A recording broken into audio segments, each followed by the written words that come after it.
मित्रांनो, 2 जुलै 2025ला गाई म्हशी शेळी मेंढी या योजनेची अंतिम लाभार्थी यादी लागणार आहे आणि याच शेवटच्या अंतिम यादीमधून बऱ्याच लाभार्थ्यांचे नाव वगळले जाणार. तुमच्यापैकी बऱ्याच जणांच्या मोबाईलवरती कागदपत्रे अपलोड करा असा मेसेज सुद्धा आलेला असेल. ज्यांना हा मेसेज आला आहे त्यांची या योजनेसाठी सध्या प्राथमिक निवड करण्यात आली आहे, पण ही अंतिम लाभार्थी निवड नाही. जेव्हा तुम्ही कागदपत्रे अपलोड करसाल त्यानंतर संबंधित विभागाकडून या कागदपत्रांची पडताळणी केली जाईल आणि पडताळणीमध्ये या योजनेचा लाभ घेण्यासाठी ज्यांच्याकडे महत्त्वाची कागदपत्रे नसतील त्या लाभार्थ्यांचे नाव 2 जुलै 2025ला लागणाऱ्या अंतिम लाभार्थी यादीमधून वगळले जाणार. या यादीमधून कोणत्या लाभार्थ्यांचे नाव वगळले जाणार आणि का वगळले जाणार याची माहिती आपण या व्हिडिओच्या माध्यमातून पाहणार आहोत. तत्पूर्वी आपण चॅनलवरती पहिल्यांदा आला असाल तर चॅनलला सबस्क्राईब करून ठेवा, कारण अशीच नवनवीन माहिती मी तुमच्यासाठी आपल्या चॅनलवरती घेऊन येत असतो. मित्रांनो, ज्यावेळेस तुम्ही या वेबसाईटवरती ऑनलाईन अर्ज करता तेव्हा पात्रतेच्या निकषाबाबत या अर्जामध्ये तुम्हाला महत्त्वाचे 4 प्रश्न विचारले जातात. या 4 प्रश्नांना गृहीत धरून लाभार्थ्यांची अंतिम निवड केली जाते. यामध्ये पहिला प्रश्न विचारला जातो, अर्जदार दारिद्र्य रेषेखालील आहे का? त्यानंतर दुसरा महत्त्वाचा प्रश्न असतो, अर्जदार महिला बचत गटाची सदस्य आहे का? त्यानंतर तिसरा प्रश्न असतो, अर्जदार 1 ते 2 हेक्टरपर्यंतचे अल्पभूधारक आहे का? आणि चौथा महत्त्वाचा प्रश्न असतो, अर्जदार सुशिक्षित बेरोजगार आहे का? या 4ही प्रश्नांची उत्तरे अर्ज करताना होय किंवा नाही स्वरूपात निवडावी लागतात, कारण याच प्रश्नांना गृहीत धरून आणि त्या संदर्भात कागदपत्रांची पडताळणी करून लाभार्थ्यांचे नाव अंतिम यादीत लावले जाते. या वेबसाईटवर आल्यानंतर ज्यांनी दुधाळ गाई म्हशीसाठी अर्ज केलेला आहे त्यांच्यासाठी लाभार्थी निवडीचे 5 महत्त्वाचे निकष लावण्यात आले आहे. यामध्ये लाभार्थी निवडीचा पहिला निकष आहे दारिद्र्य रेषेखालील लाभार्थी.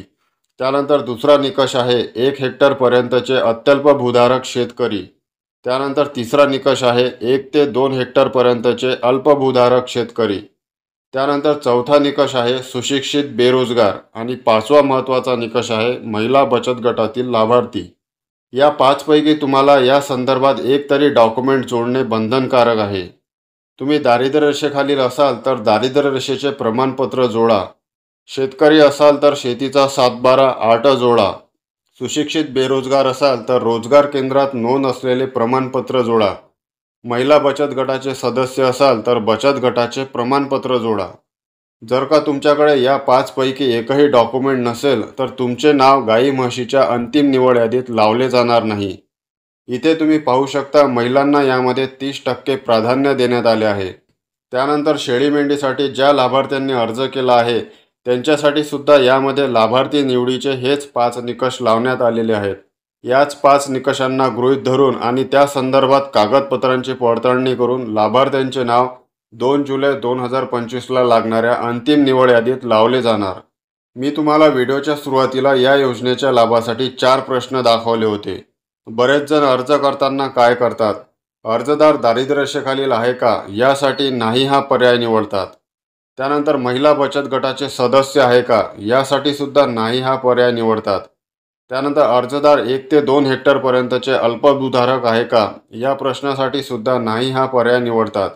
आणि अर्जदार सुशिक्षित बेरोजगार आहे का यासाठी सुद्धा नाही हा पर्याय निवडतात. या 4ही प्रश्नांसाठी नाही हा पर्याय निवडणे म्हणजे तुम्ही या योजनेच्या एकही निकषात बसत नाही.